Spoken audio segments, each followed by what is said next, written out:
안녕하세요. 행복해 보이시네요. 저도 행복해 보이시죠? 제가 본래 이런 사람은 아니었어요. 예수님을 믿고 이렇게 좋아졌습니다. 예수님을 믿음으로 제 마음에 기쁨이 넘치고 행복하고 긍정적인 마음이 넘쳐서 다른 사람에게 긍정적인 에너지로 섬길 수 있게 되었습니다. 사람은 누구나 다 행복해지고 싶어 합니다. 그래서 행복하려고 공부도 하고 돈을 벌고 행복하려고 결혼하고 행복하려고 직장 생활도 하고 다른 사람들과 사귀고 행복하기 위해서 여행도 하십니다. 혹시 이 그림 아시나요? 이 그림은 우리 인생의 과거와 현재, 미래에 대해서 말해줍니다. 그리고 인생이 어떻게 해야 행복해질 수 있고 영생을 얻을 수 있는가를 나타내고 있습니다. 그런데 행복은 소원만으로 되는 것이 아니라 행복의 길을 알아야 합니다. 사람이 행복하기 위해서는 마음의 고통, 인간관계의 갈등, 미래에 대한 불안, 죽음의 문제를 해결해야 행복할 수 있습니다.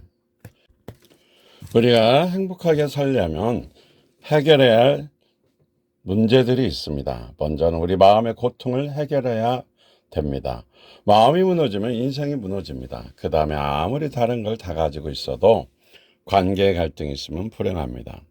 부부와의 관계, 부모와 자녀의 관계, 이웃과의 관계에 갈등이 있어서 관계가 무너지면 불행합니다.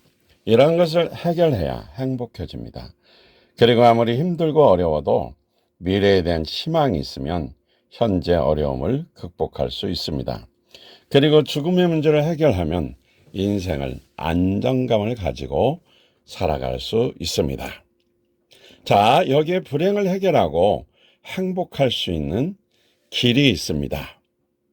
요한복음 14장 6절을 보니까 나는 길이요 진리요 생명이다. 나를 거치지 않고는 아무도 아버지께로 갈 사람이 없다고 했습니다. 여기서 길은 예수님이십니다. 어떤 길일까요? 바로 행복에 이르는 길, 영생을 얻는 길, 구원을 얻는 길, 죄사함을 얻는 길, 천국에 이르는 길, 천국의 삶을 사는 길입니다. 이것이 바로 이 길이 바로 예수님이시라는 것입니다. 왜 그럴까요? 예수님이 우리의 불행과 저주와 연약함과 죄의 모든 것을 십자가에서 완전히 영원토록 해결해 주셨기 때문입니다. 왜 그렇다고요? 예수님께서 우리의 불행과 저주와 연약함과 모든 것들을 십자가에서 완전히 영원토록 해결해 주셨기 때문입니다. 그리고 예수님은 십자가에서 죽으신 후에 3일 만에 다시 살아나셨습니다. 예수님이 다시 살아나셨다는 것은 죽었다가 다시 살아나셨다는 것은 부활하셨다는 것입니다. 즉 부활은 예수님께서 십자가에서 우리의 죄를 완전히 해결하셨다는 증거입니다. 예수님께서 십자가에서 불행과 저주와 연약함과 죄의 모든 문제를 부활하심으로 해결하신 것입니다.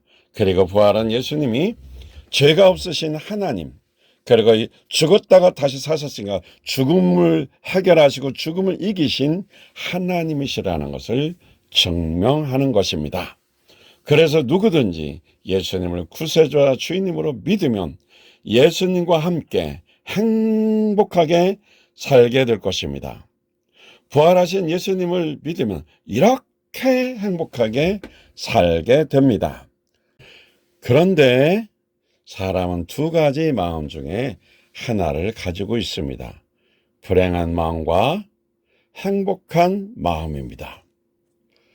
행복한 마음은 예수님이 마음속에 계시고 그래서 따뜻하고 기쁨이 있고 평강이 있고 천국의 삶이 이 땅에서 이루어지고 있습니다.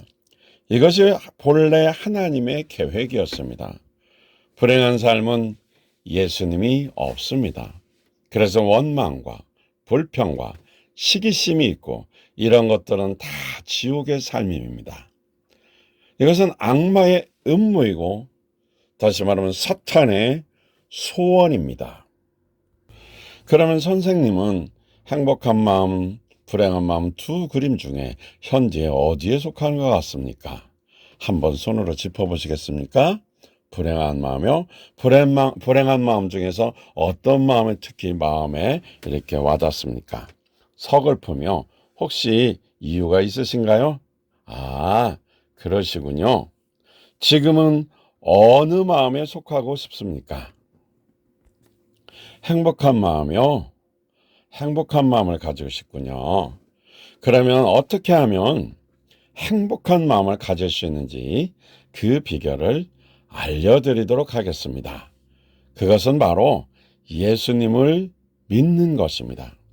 그러면 믿는 것은 무엇일까요? 믿는 것은 예수님을 마음에 영접하는 것입니다.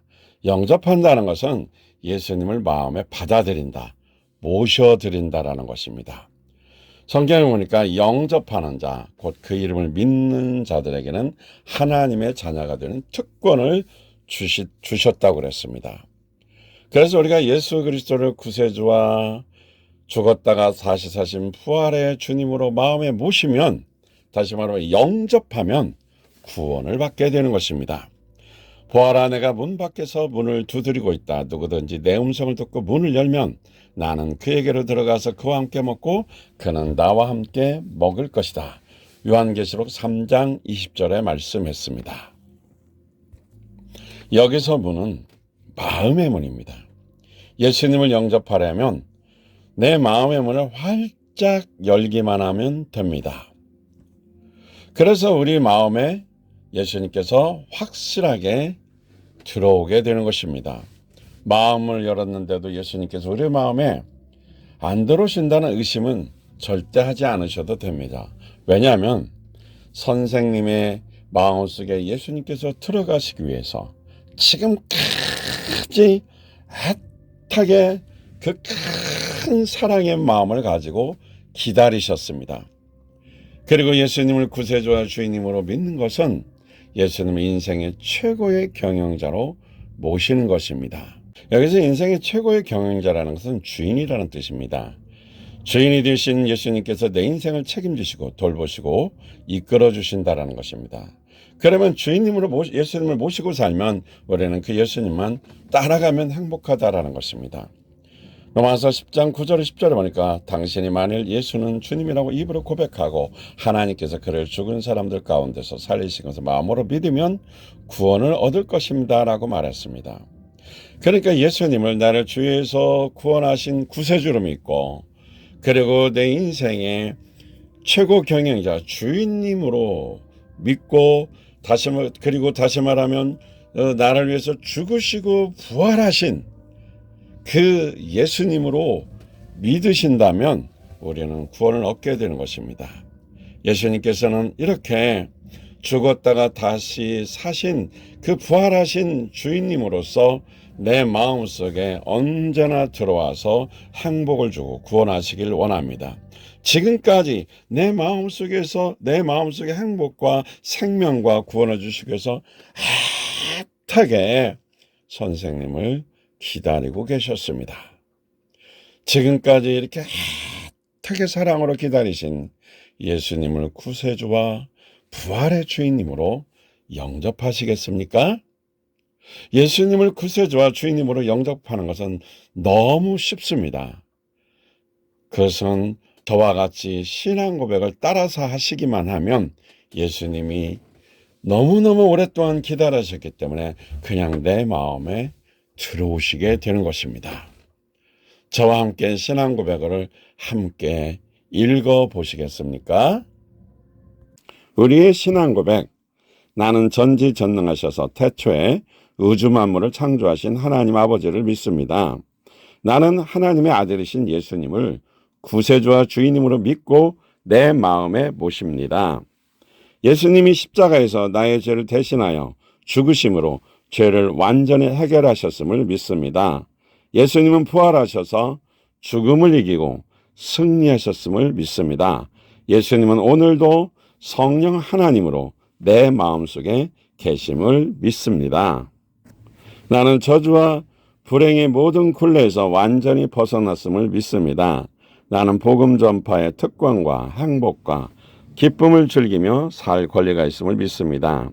나는 기쁨과 사랑이 가득하고 영광스러운 영원한 천국을 기대하며 사모합니다. 나는 하나님께 기도하면 들어주셔서 행복한 인생이 되게 하실 것을 믿습니다. 나는 하나님께서 우리 가정을 행복한 가정으로 만들어 주실 것을 믿습니다. 신앙 고백하신 마음이 어떠신지요?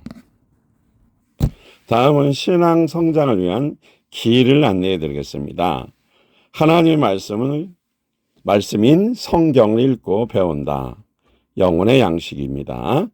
기도를 배우고 실천한다. 영혼의 호흡입니다. 비신자들에게 믿음의 경험담을 말한다. 영혼의 운동입니다. 교회에 출석하여 주일 예배에 참석한다. 영혼의 생명력입니다. 사랑의 공동체를 만나서 교제한다. 영혼의 가정입니다.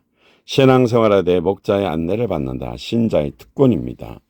가족들을 사랑으로 섬긴다. 하늘의 복입니다.